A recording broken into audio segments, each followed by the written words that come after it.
Hello and welcome to the CX Files podcast. I'm your host, Mark Hillary.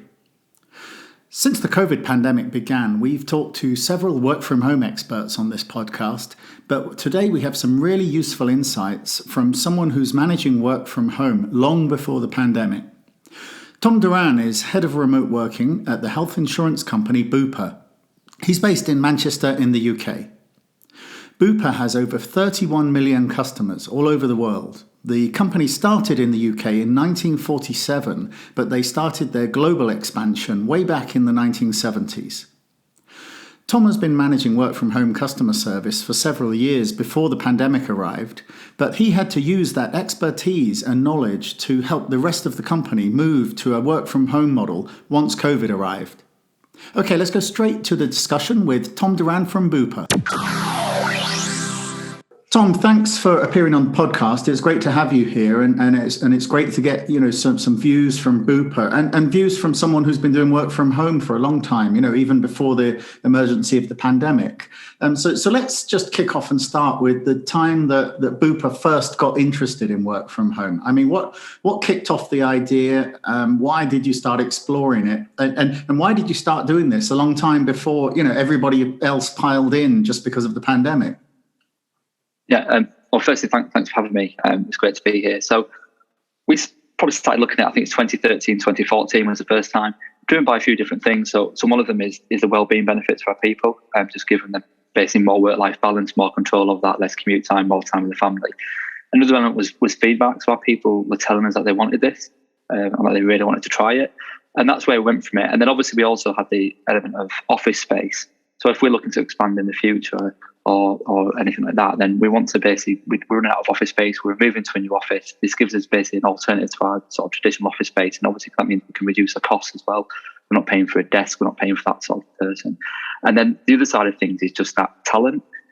So what homework allows you to do is basically expand your sort of talent reach so you can reach wider. So rather than just being around our two sort of main offices in UK, is we can actually go much further afield, either in and around, say, Greater Manchester, so we can reach further around Greater Manchester rather than people with commutable distance if they want to be part of the time.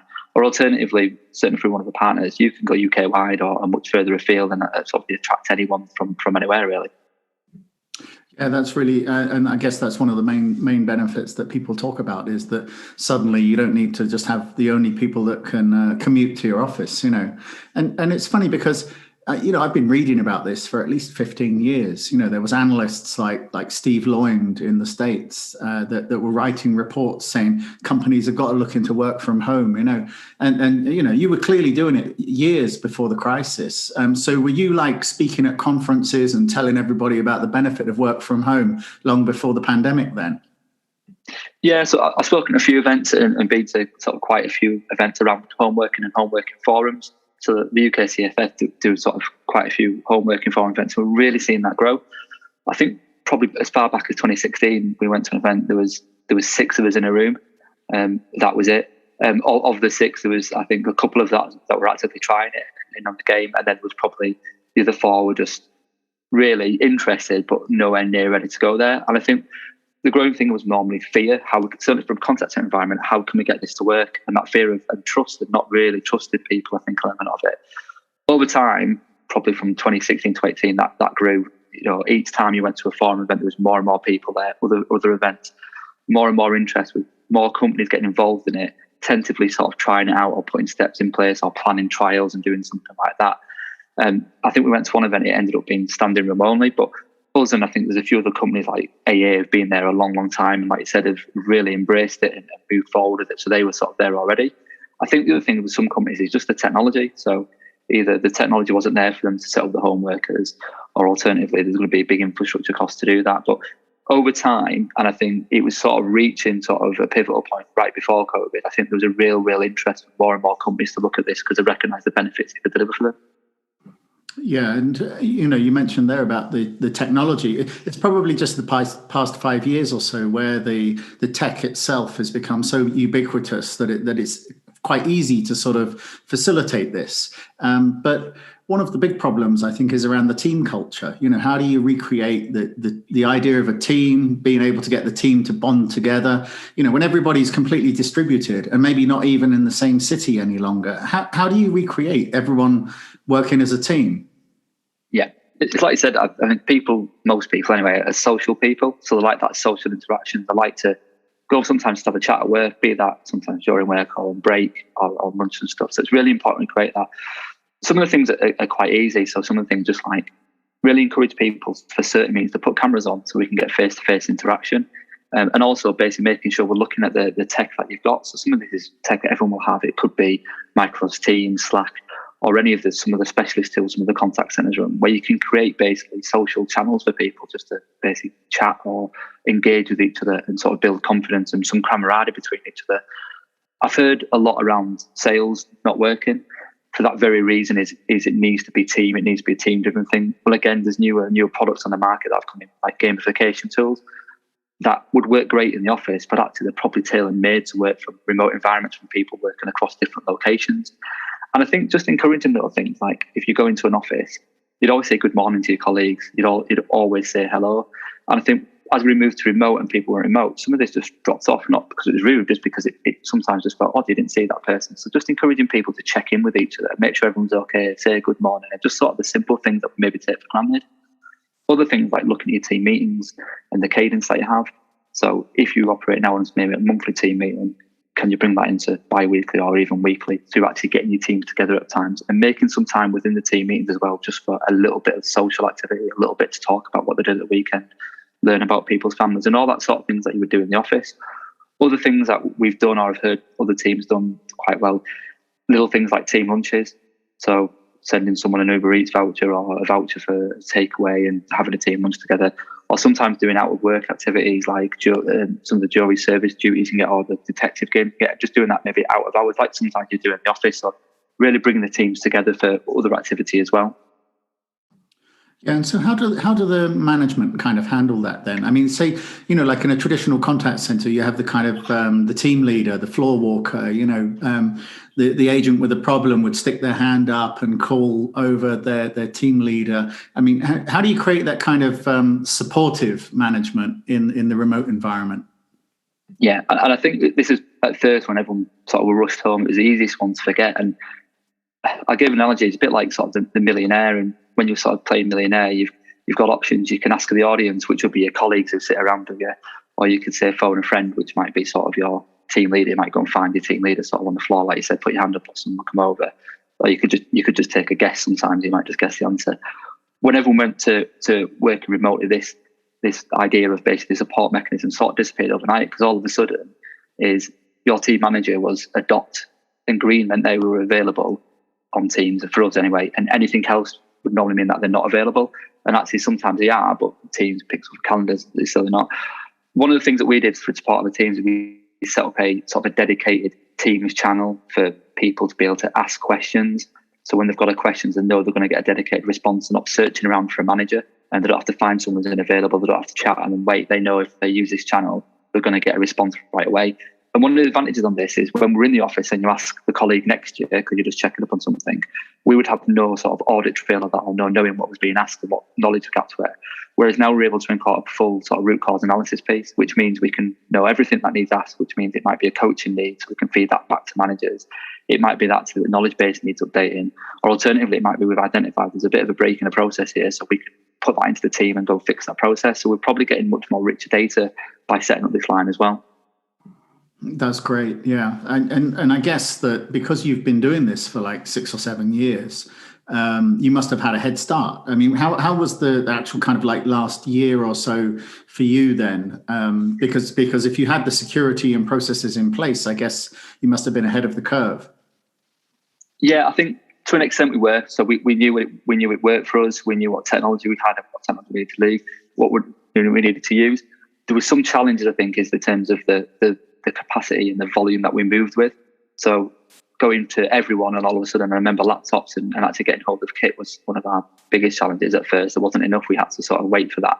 And then just getting people moved over. So we still had the challenges for us as moving people onto new systems, new platforms, logging in a new way and just getting that sort of set up.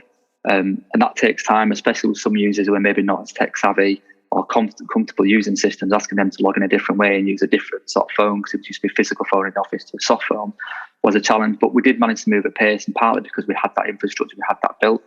And then obviously we got with things like capacity and servers, all that needed to be upgraded as we moved everyone there. But yeah, we did certainly move quite quickly. Other things, I think, which are the same as everyone, we had quite strict criteria for our sort of home working setup to begin with. So we looked at things like private spaces, private rooms, desks, sort of the proper setup, a broadband connection. As soon as it had to go to everyone, some of that went out of the window. So we were sort of playing catch up to make sure people had all the kits, not just a laptop, but maybe a couple of screens, chairs if they needed chairs. And the broadband connection was another sort of real challenging one, because everyone has different connectivity problems. So we had to sort of work around some people and look at the distribution of some of our work as well. So it went to some of the people who maybe didn't have the greatest broadband connection, maybe not doing sort of some of the calls and things like that. So we had to sort of work adaptively as well. And given that you've seen like traditional contact centres inside the office, as well as your experience of work from home, is there anything that you can do with the work from home team that is not possible in the normal office environment? Yeah, I think there is. And I think some companies are probably just touching on this now, or it's something they're going to looking at working at. So I'm from a planning background. That's sort of a lot of my background comes from. So I remember years of building these rigid shift patterns, and really what you want is a split shift, because your demand comes in for a block in the morning and then you get nothing until then the block in the evening. Now a split shift in an office with someone who's got a commute is just not, it's just no one wants to do that. Likewise, maybe a 2-hour block of work, if you're going to have to commute for an hour or half an hour each way, no one wants to do that. I think now there's a real option and possibility for us to get a real agile workforce, that people are willing to work very, very different shifts and possibly much shorter shifts around their sort of lifestyle. So it can be if they've got things planned or appointments or they want to do different things. We can get an agile workforce, which really should allow us to, again, improve work-life balance for our people by sort of offering them much more flexibility within their shifts offerings. But also for the business, it should allow us to drive much more schedule efficiency and get sort of some gains back that way. There's probably also an option to, in certain cases, maybe look at expanding some opening hours. If you previously had demand, but if your offices have been sort of remotely or in city centres and your staff, it's difficult to attract staff to work in very late shifts. It now might give you another option where people are much more comfortable to do that if they can do that from a remote setting. That's really interesting, because I think that when we normally talk about workforce management, it's all in the favor of the employer and making sure the employer has got the agility from their workforce. But you know what you're saying is actually the employees also like this, because it means they can just slot in 2 hours here or 4 hours there, and they're not having to do an 8-hour straight shift. Yeah, I think allowing an employee to work, ideally, they could pick much more flexibility on their shifts and maybe pick their own shifts to an extent. So the business might stipulate, we need you to work on a Monday between these times. But then what we can do is we can give you much more flexibility. Now, there'll be some cost maybe in technology if you haven't got like workforce management systems. But there's certainly options, I think, to allow an employee to work around their lifestyle, but also when they're productive. So for me, for an example, and I'm not on the phones, but I work much more productive between 6 and 9, being that on a morning or an evening, just when I'm sort of at my best. But it might be some of our own people can work much more productively when it suits them. If they prefer a bit of a lie, that might work for them. So I think giving something back to employees is probably a real winner for this as well. Yeah. And I mean, you're head of remote work, and so clearly you're focused on the kind of work from home workforce and team. But a lot of companies we've seen in the media have been talking about going from the emergency response where everybody's at home back to a sort of hybrid, because a lot of the employees are now asking for flexibility. I mean, is that something that you're looking at in the company there? And I guess, how do you see the pathway? How is that going to work? I mean, is it led by the employees, or is it just the company mandates what's going to happen? I think it's important to listen to employees on this. And I think that there's probably two elements of it. There's an element of professionalism that customers will now expect and are expecting more. And what I mean by that is that first, when people working from home, might have had sort of pets and children and other disturbances in the background. And I think customers from that extent are understanding of it. I don't think that's the case anymore. So there might be an element of people where actually you need to come back to the office because you're working home from home settings, or you need to change something within that setting. So I definitely think something there. I think most companies will go to hybrid. I'm aware some companies have got rid of offices. And I think where we would look to go is much more a hybrid base. But it's important to listen to employees and listen to what works for them and try and incorporate that. I think a lot of companies and employees will be different. Some employees will be desperate to get to the office 5 days a week, 4 days a week. Some of them won't want to come back at all. They'd rather remote working. So it's probably an element of maybe a bit of a mix. And I think with hybrid, it might be just an element of mandated time in the office. And what I mean by that is it might be 1 day a week, 1 day a month. And it might be that you're encouraging your teams to all go in together on that 1 day, because that allows us to sort of build. But the days in might be the collaborative days where we want to do team meetings or team activity, because being together is great for collaboration. So I think it's an element of looking at, as a business, how you operate and what do your people want and where you're comfortable within that. Yeah, and that's really interesting, because I just had a conversation yesterday with Mark Walton at Sonsei, and he was saying to me, well, his big thing now is the idea of the acceptable professional, and that we're a year and a half into the pandemic. And, a year ago, the dog's barking and the baby's crying was kind of acceptable. But now we're kind of like saying, you've had time to adjust. So I guess that's pretty much exactly what you're reiterating, isn't it? Yeah, absolutely. There is that. And I think, again, some people's setup just isn't ideal, probably where they've been working from. So again, it's just making sure that it's right for them. Their home setting is definitely right for them. It's come to them. It gets the best out of them. It's good for their well-being. And again, just them little other things that in the past may not have been a problem, but certainly going forward, we need sort of quiet, private locations. Our customers are not going to be as accepted. And that might mean you need to return to office on a more permanent basis if that's the case. Okay, and then just to sort of wrap up then, given that, you were working on work from home before the pandemic, you've had this kind of experience of moving from the customer service team to like everybody in the company working from home. What advice would you give to senior leaders that are still struggling with this, even now after 18 months? Firstly, I would say not to panic. I think it's probably a case if you just haven't figured out how it works yet. I think there's plenty of companies out there that have proven how it works. The other thing is, I generally don't think anyone knows what's the best way forward yet. So even for us, our pre-pandemic hybrid working was very, very different to what it will look post-pandemic, because the world has completely changed and we've been at home for 18 months. So we're going to have to shift in that, because our employees' expectations have also shifted. So I think it's a case of working with your people, listening to your people, gathering feedback from your people about what is it that would work for them, and also understanding what works for you, and is there something you can meet. And I think what you need to do is try different things, see what works, and don't be scared to change and try different things, so you get to that sort of perfect sort of thing where it's working most optimal for you, because it's likely for every company will have a slightly different approach to it. So if it's not working for you quite yet, you might be doing that. The other thing I think is investment. So it's that investment, if you've got it either in the technology to make sure you've got the right infrastructure for people and the right setup for people, and you're finding people, say, with the right kit and it works for them and can engage with other people, but also for a management side. So actually, very few people have managed from a remote basis before, and it is different. So it's making sure that our managers have got the tools and the equipment that they need and the knowledge to be able to manage on a remote basis and be there for the teams.